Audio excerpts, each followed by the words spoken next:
Canvassing sa Batangas tapos na.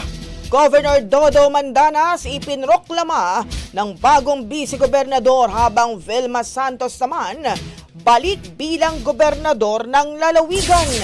Mula sa Brigada News sa FM Batangas, Brigada Jamie Lee De Castro. Ibrigada mo! Brigada! Live report!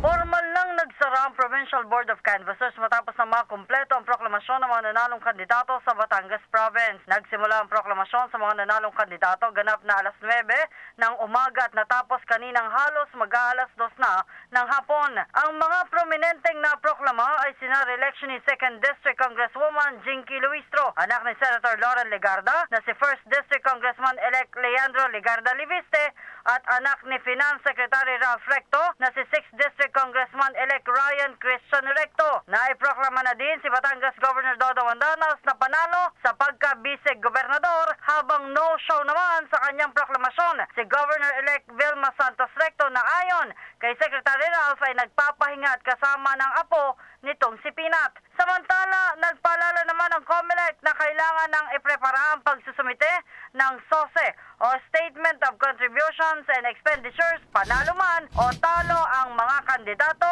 sa halalan. Para sa The Mandate Special Coverage 2025, ito si Brigada Jamie Lee De Castro ng 104.7 Brigada News FM Batangas, The Music News Authority. Ang bahaging ito ay hatid sa atin ng Power Cell Soya Coffee. Masarap araw-arawin.